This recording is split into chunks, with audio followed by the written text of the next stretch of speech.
నీకు 15,000, నీకు 15,000, నీకు 18,000. ఎన్నికలకు ముందు తెగ ఊదరగొట్టారు. అధికారంలోకి రాగానే పక్కన పారేశారు. ఆడవాళ్ళకి ఆర్టీసీ ఫ్రీ, నిరుద్యోగులకు నెలకు 3,000 అంటూ అరచేతిలో వైకుంఠం చూపించారు. గెలిచిన తర్వాత అదే అరచేతిని ప్రజల నెత్తిన పెట్టి వెక్కిరిస్తున్నారు. అటు ఎన్నికల హామీల అమలు లేదు, ఇటు శాంతి భద్రతల పరిరక్షణ లేదు, సంక్షేమం లేదు, అభివృద్ధి లేదు. మరి చంద్రబాబు ఏం చేస్తున్నారు? స్కాము నాదే, ఎస్కేప్ స్కీము నాదే అని పాడుకుంటున్నారని చెబుతున్నారు రాజకీయ పరిశీలకులు. తన అవినీతి కుంభకోణాల మీద విచారణలు జరగకుండా కోర్టు స్టేలతో అడ్డుకుంటూ దశాబ్దాలుగా నెట్టుకొస్తున్న చంద్రబాబు ఇప్పుడు రూట్ మార్చారు. తన స్కామ్లను విచారణ సంస్థల కేంద్రంగానే నిర్వీర్యం చేయడానికి కుట్రలు పన్నుతున్నారు. దీనిపైనే ఇవాల్టి మ్యాగజైన్ స్టోరీ. 2014 జూన్లో విభజిత ఏపీ తొలి సీఎంగా అధికారం చేపట్టారు చంద్రబాబు. 2014 ఆగస్టులో స్కిల్ స్కామ్కి శ్రీకారం చుట్టేశారు. అవును, మీరు విన్నది నిజమే. సీఎం అయిన 2 నెలల్లోనే లక్షల మంది యువత నోట్లో మట్టి కొట్టి 100 కోట్లు కాజేయడానికి స్కెచ్ గీసేశారు. ప్రజల సొమ్ము మెక్కేయడానికి చంద్రబాబు ఎక్కువ టైం తీసుకోలేదు. నిరుద్యోగుల్లో ఆశలు రేపి యువత భవితకి నాది హామీ అని మాయమాటలు చెప్పి 100 కోట్ల రూపాయల స్కామ్ చేసేశారు. వివిధ దర్యాప్తు సంస్థలు చేసిన విచారణలన్నింటిలో దొరికిన ఆధారాలన్నీ బాబే దొంగ, బాబే దొంగ అని చెప్పాయి. కానీ చంద్రబాబు సీఎం అవగానే సీన్ మారిపోయింది. స్కిల్ స్కామ్ కేసులో ఏపీ సిఐడి చంద్రబాబు బెయిల్ రద్దు పిటిషన్పై మాట మార్చేసింది. మరి మిగిలిన కుంభకోణాల్లోనూ విచారణ సంస్థల కేంద్రంగా చంద్రబాబు ఇలాంటి పన్నాగాలకే పదును పెడుతున్నారా? ఆంధ్రప్రదేశ్లో చంద్రబాబు ప్రభుత్వం అధికారంలోకి వచ్చి 7 నెలలు గడిచిపోయింది. ఈ 7 నెలల కాలంలో చంద్రబాబు చేసిందేంటి? సీరియస్ గా తీసుకుందేంటి? ఎన్నికల హామీల అమలు లేదు, జగన్ హయాంలో ఉన్న పథకాల కొనసాగింపు లేదు, సంక్షేమం ఊసు లేదు, అభివృద్ధి జాడలేదు, శాంతి భద్రతల ఊసు లేదు, ఏపీలో అంబేద్కర్ రాజ్యాంగం అడ్రస్సే లేదు, భావ ప్రకటన స్వేచ్ఛ అన్న మాటకి రాష్ట్రంలో చోటే లేదు. చంద్రబాబు ఈ 7 నెలలుగా సీరియస్ గా ఫోకస్ పెట్టింది 2 అంశాల మీదే అంటున్నారు రాజకీయ పరిశీలకులు. 1, ఎన్ని అడ్డంకులు ఎదురైనా ఆటవిక పాలనని పరుగులు పెట్టించడం. 2, 2014 నుంచి 5 ఏళ్ల పాటు తాము చేసిన కుంభకోణాల నుంచి తప్పించుకునే కుట్రలకు పదును పెట్టడం. ఆంధ్రప్రదేశ్లో ఆటవిక పాలన సాగుతోన్న తీరు గురించి ప్రత్యేకంగా చెప్పక్కర్లేదు. బీహార్, పశ్చిమ బెంగాల్ రాష్ట్రాలను దాటుకుని అరాచక పాలనలో తన ఉనికిని చాటుకుంటోంది ఏపీ. మరోవైపు తాను చేసిన అవినీతి ఎక్కడ బయటపడుతుందో అన్న భయంతో కుంభకోణాల కేసుల కేంద్రంగా కుట్రలకు పదును పెడుతున్నారు. తనపై కేసులు పెట్టిన విచారణ సంస్థల ద్వారానే మా బాబు చాలా మంచోడనే స్టేట్మెంట్స్ ఇప్పించేస్తున్నారు. చంద్రబాబు ముఖ్యమంత్రి కాగానే స్కిల్ డెవలప్మెంట్ కుంభకోణం కేసును అటకెక్కించేసిన సిఐడి ఇప్పుడు సుప్రీంకోర్టులోనూ అదే రీతిన వ్యవహరించింది. స్కిల్ కుంభకోణంలో చంద్రబాబుకు బెయిల్ మంజూరు చేస్తూ ఏపీ హైకోర్టు ఇచ్చిన తీర్పును సిఐడి గట్టిగా వ్యతిరేకించింది. దీనిపై నాడు సుప్రీంకోర్టులో స్పెషల్ లీవ్ పిటిషన్ దాఖలు చేసింది. అయితే ఇప్పుడు మాత్రం ఎలాంటి అభ్యంతరాలు వ్యక్తం చేయకుండా సైలెంట్ అయిపోయింది. స్కిల్ కుంభకోణం కేసులో ఛార్జిషీట్లు దాఖలు చేసేశామన్న సిఐడి ఇక చేసేదేం లేదన్నట్టు సుప్రీంకోర్టు ముందు వ్యవహరించింది. దీంతో దర్యాప్తు సంస్థ అయిన సిఐడినే చంద్రబాబు బెయిల్ రద్దు విషయంలో అసహాయత వ్యక్తం చేయడంతో సుప్రీంకోర్టు ఆ విషయాన్ని పరిగణనలోకి తీసుకుంది. చంద్రబాబు బెయిల్ రద్దు కోరుతూ సిఐడి దాఖలు చేసిన పిటిషన్ను పరిష్కరించింది. స్కిల్ కుంభకోణం కేసు విచారణకు అవసరమైన సమయంలో సహకరించాలని సీఎం చంద్రబాబును ఆదేశించింది. ఈ మేరకు న్యాయమూర్తులు justice Bela Trivedi, justice Prasanna B Varale ధర్మాసనం ఉత్తర్వులు జారీ చేసింది. చంద్రబాబు గతంలో ముఖ్యమంత్రిగా ఉన్నప్పుడు స్కిల్ డెవలప్మెంట్ ప్రాజెక్టు ద్వారా 100 కోట్ల రూపాయలు దారి మళ్లాయి. షెల్ కంపెనీల ద్వారా విదేశీ ఖాతాలకు వెళ్లి అక్కడి నుంచి తిరిగి టీడీపీ అధికారిక ఖాతాల్లోకి ఆ నిధులు వచ్చాయి. దీనిపై గత ప్రభుత్వం సిఐడి విచారణకు ఆదేశించింది. సిఐడి ప్రాథమిక విచారణ జరిపి నిధుల మళ్లింపు వాస్తవమేనని తేల్చింది. ఇందుకు గాను చంద్రబాబును అరెస్టు చేసింది. ఈ కేసులో చంద్రబాబుకు బెయిల్ మంజూరు చేస్తూ హైకోర్టు 2023 నవంబర్లో తీర్పు వెలువరించింది. ఈ తీర్పును సవాల్ చేస్తూ సిఐడి అదే నెలలో సుప్రీంకోర్టులో స్పెషల్ లీవ్ పిటిషన్ దాఖలు చేసింది. చంద్రబాబు బెయిల్ రద్దు చేయాలని కోరింది. తమ తరపున వాదనలు వినిపించేందుకు ప్రముఖ సీనియర్ న్యాయవాది ముకుల్ రోహత్గీని నియమించుకుంది. దీనిపై అప్పటి నుంచి సుప్రీంకోర్టులో విచారణ జరుగుతూ వస్తోంది. ఈ మధ్యలో ప్రభుత్వం మారడం, స్కిల్ కేసులో నిందితుడిగా ఉన్న చంద్రబాబే ముఖ్యమంత్రి కావడంతో సిఐడి తన దర్యాప్తును అటకెక్కించేసింది. ఛార్జిషీట్ల దాఖలులో అసాధారణ జాప్యం చేసింది. స్కిల్ కుంభకోణం కేసును ఎన్ని రకాలుగా నీరుగార్చాలో అన్ని రకాలుగా నీరుగార్చేందుకు చర్యలు తీసుకుంది. సూపర్ 6ల నుంచి మొదలు పెడితే ఏపీ ప్రజలకు ఎన్నికల వేళ అరచేతిలో వైకుంఠం చూపించి గద్దెనెక్కిన చంద్రబాబు ఇప్పుడు తనపై ఉన్న అవినీతి కేసుల పనిలో పడ్డారు. దీనికోసం చంద్రబాబు తన మీద కేసులు పెట్టిన విచారణ సంస్థల ద్వారానే కేసులు రద్దు చేసుకునే పథకం ప్రారంభించారు. 100 కోట్ల రూపాయలు మింగేశారనే ఆరోపణలు వచ్చిన స్కిల్ డెవలప్మెంట్ స్కామ్ లో చంద్రబాబు ఇప్పటికే జైలుకి వెళ్లి వచ్చారు. ఈ కేసులో సాక్షులను బెదిరిస్తున్నారనే ఆరోపణలపై చంద్రబాబు బెయిల్ రద్దు చేయాలంటూ గతంలోనే సిఐడి సుప్రీంకోర్టును ఆశ్రయించింది. అయితే ఇప్పుడు చంద్రబాబు ముఖ్యమంత్రి అయ్యాక అదే సిఐడి సుప్రీంకోర్టులో చంద్రబాబు బెయిల్ రద్దు చేయాల్సిన అవసరం లేదని చెప్పింది. కేవలం చంద్రబాబును కాపాడడానికి సుప్రీంకోర్టులో ప్రభుత్వం తరపున న్యాయవాది ఈ ప్రకటన చేశారనే ఆరోపణలు వస్తున్నాయి. చంద్రబాబు ముఖ్యమంత్రి అయ్యాక ఈ కేసుకు సంబంధించిన విచారణ పూర్తిగా ఆగిపోయింది. స్కిల్ స్కామ్ విచారణలో కీలకంగా పనిచేసిన అధికారులను సిఐడి నుంచి తప్పించడంతో పాటు వారిని సస్పెండ్ చేశారు. ఈ కేసులో కీలకంగా వ్యవహరించిన డీఐజీ రఘురామిరెడ్డికి గత 6 నెలలుగా పోస్టింగ్ ఇవ్వలేదు. ఇక సిఐడి చీఫ్ గా పనిచేసిన అడిషనల్ డీజీ ర్యాంక్ అధికారి సంజయ్ ను సస్పెండ్ చేయడంతో పాటు ఆయనపై తప్పుడు ఆరోపణలతో కేసు బనాయించారు. ఇక ఈ కేసును విచారిస్తున్న సిట్ కార్యాలయాన్ని కూటమి ఎన్నికల్లో గెలిచిన రోజునే మూసేశారు. ఆ తర్వాత నుంచి ఏపీలో ఆటవిక పాలన కొనసాగించడం, అదే సమయంలో అవినీతి కుంభకోణాల కేసులకు సంబంధించి విచారణను నిర్వీర్యం చేయడంతో పాటుగా అదే విచారణ సంస్థల కేంద్రంగా తప్పించుకునే కుట్రలకు పదును పెట్టడంపై చంద్రబాబు దృష్టి పెట్టినట్టు రాజకీయ పరిశీలకులు విశ్లేషిస్తున్నారు. మరోవైపు స్కిల్ డెవలప్మెంట్ స్కామ్ తోనే చంద్రబాబు పన్నాగాలు అయిపోలేదని, ఫైబర్ నెట్ నుంచి Amaravati inner ring road alignment scam దాకా అన్ని కేసులను బలహీనపరిచే కుతంత్రాలను ఆల్రెడీ మొదలు పెట్టేశారని రాజకీయ వర్గాల్లోనూ చర్చ సాగుతోంది. స్కిల్ ఒక్కో స్కామ్లో ఒక్కో రకమైన స్కిల్. మంది సొమ్మును మింగేసి విజనరీ ఫోర్స్ కొట్టడంలో స్కిల్, స్కీమ్ల లెక్కన స్కామ్లు చేసేసి హైటెక్ సీఎం ముసుగేసుకోవటంలో స్కిల్, కోట్ల మంది ప్రజల కళ్ళకి గ్రాఫిక్ గంతలు కట్టి లక్షల కోట్ల రూపాయలు కొట్టేయడంలో అవినీతి అనకొండది అనంతమైన అద్భుతమైన స్కిల్, ఓట్లేసిన పాపానికి ప్రజల నోట్లో మట్టి కొట్టడంలో మహాముద్రలకే మత్తి పోగొట్టే స్కిల్. ఈ స్కిల్ అంతా స్కిల్ స్కామ్లో చూసి తెలుగు ప్రజలు నోళ్లు వెళ్లబెట్టేశారు. కానీ అంతకు మించి అంటూ చంద్రబాబు అండ్కో చేతివాటాన్ని బయటపెట్టింది fibre net scam, ring road alignment scam. ఇప్పుడు వాటి నుంచి తప్పించుకోవటానికి విచారణ సంస్థల నుంచే చంద్రబాబు కొత్త కుతంత్రాలు పన్నుతున్నారా? కుట్రలు, కుతంత్రాలు, కుంభకోణాలు. చంద్రబాబు రాజకీయ జీవితంలో ఇవి అడుగడుగునా తమ ఉనికిని చాటుకుంటూనే ఉంటాయి. ఆయన విజనరీ ముసుగుకి జై కొట్టిన ప్రజలను చూసి జాలి పడుతూనే ఉంటాయి. 2014 నుంచి 5 ఏళ్ల పాటు కాదేది మేయడానికి అనర్హం అంటూ పచ్చగడ్డి నుంచి రాజధాని భూముల వరకు అడ్డంగా దిగమింగేశారు. స్కిల్ స్కామ్ లో ఆల్రెడీ చంద్రబాబు జైలుకెళ్లారు. అయితే 2014 నుంచి 5 ఏళ్ల పాటు జరిగిన కుంభకోణాల్లో స్కిల్ స్కామ్ చాలా చిన్నది అని గతంలోనే విచారణ సంస్థలు తేల్చి చెప్పాయి. అమరావతి భూముల దగ్గర నుంచి మొదలు పెడితే చంద్రబాబు అండ్ కో చేతివాటం ఎంత భయంకరంగా ఉంటుందో చెప్పడానికి ఉదాహరణగా చాలా స్కామ్లనే విచారణ సంస్థలు సాక్ష్యాధారాలతో సహా వెలికి తీశాయి. వాటిలో ఫైబర్ నెట్ స్కామ్ నుంచి Amaravati inner ring road alignment scam వరకు చాలానే ఉన్నాయి. ఇప్పుడు స్కిల్ స్కామ్ నుంచి తప్పించుకోవడానికి విచారణ సంస్థల కేంద్రంగానే కుట్రలు పన్నుతోన్న Chandrababu fibre net scam, Amaravati ring road alignment స్కామ్ల విషయంలోనూ ఇదే పన్నాగం పన్నుతున్నారని రాజకీయ పరిశీలకులు విశ్లేషిస్తున్నారు. 2014లో అధికారంలోకి వచ్చిన 2 నెలలకే స్కిల్ స్కామ్ కి శ్రీకారం చుడితే ఏడాది కాకుండానే ఫైబర్ నెట్ స్కామ్ కి తెరతీసేశారు. రాష్ట్రంలో ఒకే కనెక్షన్తో ఇంటింటికి కారు చౌకగా కేబుల్ టీవీ ప్రసారాలు, ఇంటర్నెట్, ఫోన్ సౌకర్యాన్ని కల్పించడానికి ఫైబర్ గ్రిడ్ ప్రాజెక్ట్ చేపట్టామని 2015లో అప్పటి సీఎం చంద్రబాబు ప్రకటించారు. ఇందుకోసం పెట్టుబడులు, మౌలిక సదుపాయాల కల్పన శాఖ పరిధిలో ఆంధ్రప్రదేశ్ స్టేట్ ఫైబర్ నెట్ లిమిటెడ్ను ఏర్పాటు చేశారు.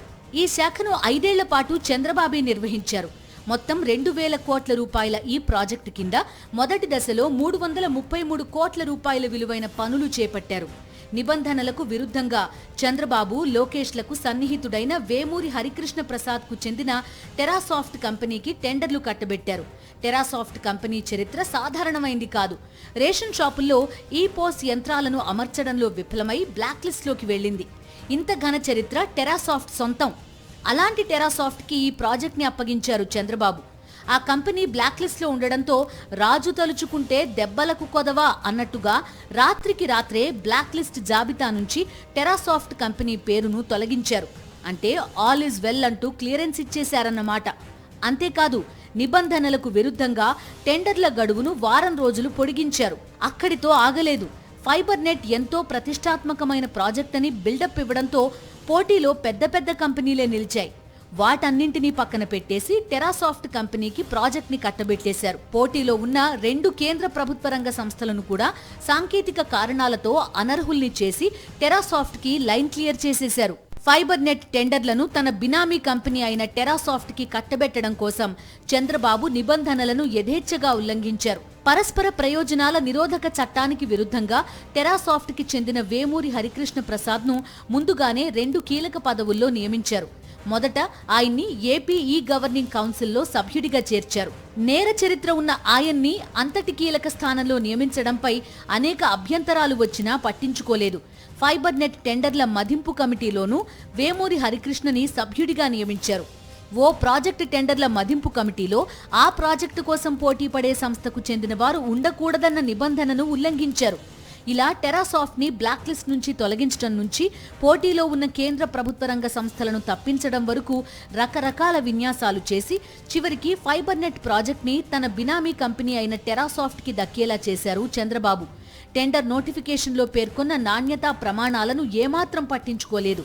దాంతో 80% ప్రాజెక్టు పనులు నిరుపయోగమయ్యాయి.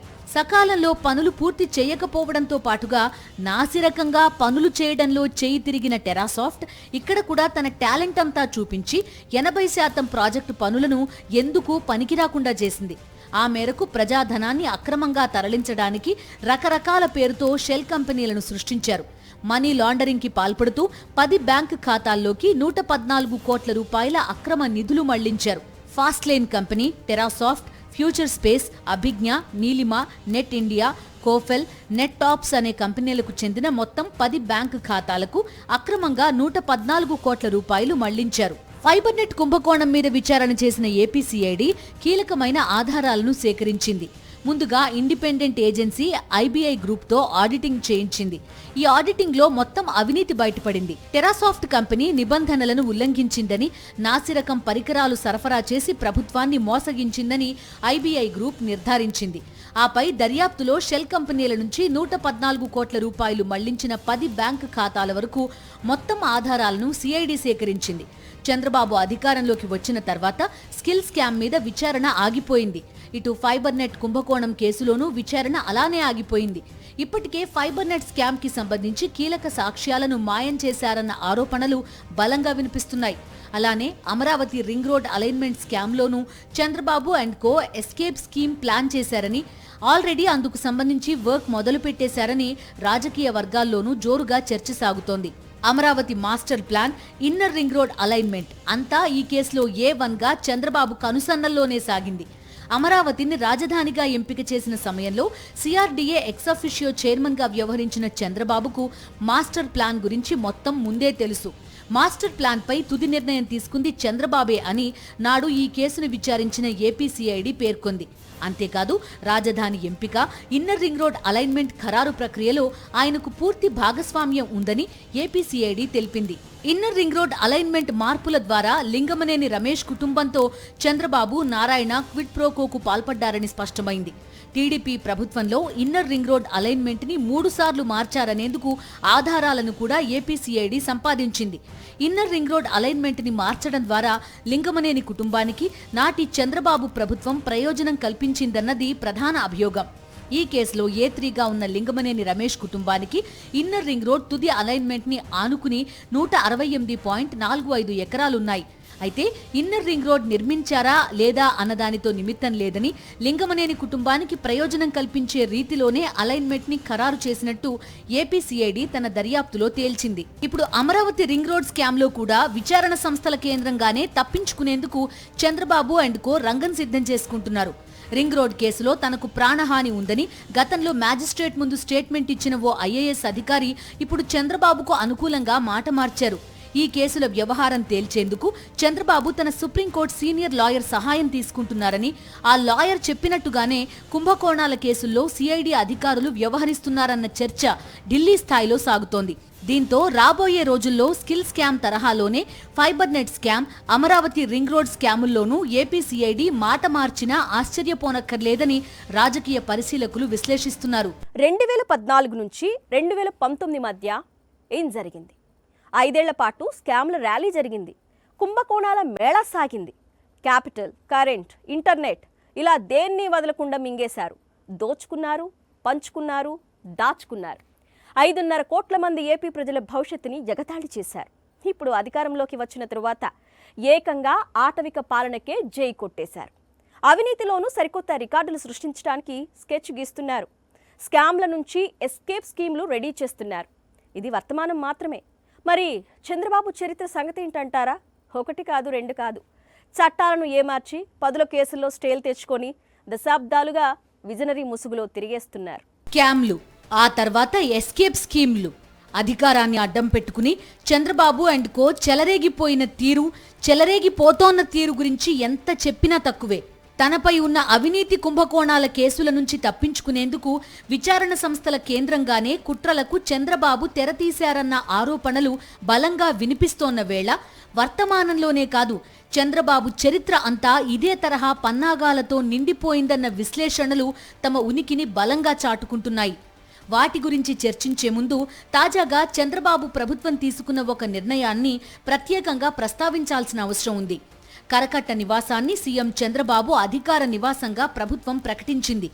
ఉండవల్లిలో సీఎం చంద్రబాబు గృహాన్ని సీఎం అధికారిక నివాసంగా గుర్తిస్తూ ఉత్తర్వులు జారీ చేసింది. 2024 జూన్ 12 నుంచి సీఎం అధికారిక నివాసంగా గుర్తిస్తూ సాధారణ పరిపాలనా శాఖ ముఖ్య కార్యదర్శి ఉత్తర్వులు జారీ చేశారు.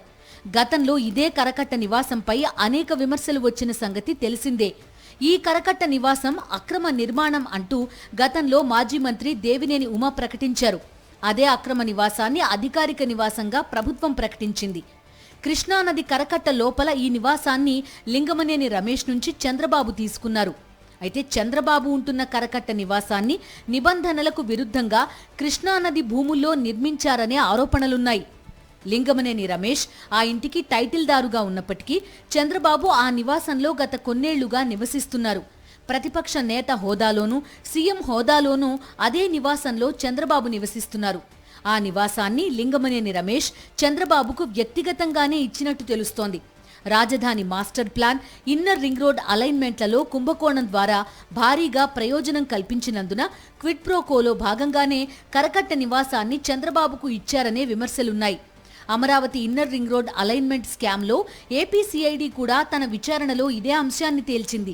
ఇప్పుడు అదే రింగ్ రోడ్ అలైన్మెంట్ స్కామ్ నుంచి కూడా Chandrababu and co escape scheme set చేశారని ఆరోపణలు వినిపిస్తోన్న వేళ కరకట్ట అక్రమ నివాసాన్ని చంద్రబాబు అధికార నివాసంగా కూటమి సర్కార్ ప్రకటించింది. ఏలేరు స్కామ్, హైటెక్ సిటీ చుట్టూ భూముల కేటాయింపులు, కొనుగోళ్లు, ఐఎంజీ భారత్ కేసు, ఇరిగేషన్ ప్రాజెక్టుల పేరిట నడిపిన కుంభకోణాలు ఇవన్నీ 2014కి ముందు సీఎంగా పనిచేసిన సమయంలో చంద్రబాబు చేసిన కుంభకోణాలు. ఇక 2014లో విభజిత ఆంధ్రప్రదేశ్ తొలి సీఎంగా అధికారంలోకి వచ్చిన తర్వాత 5 ఏళ్ల పాటు చంద్రబాబు అండ్ కో చేసిన అనేక కుంభకోణాలకు సంబంధించి పక్కా సాక్ష్యాధారాలను సేకరించింది ఏపీ సిఐడి. స్కిల్ స్కామ్లో అయితే 50 రోజులకు పైగానే జైల్లో ఉన్నారు చంద్రబాబు.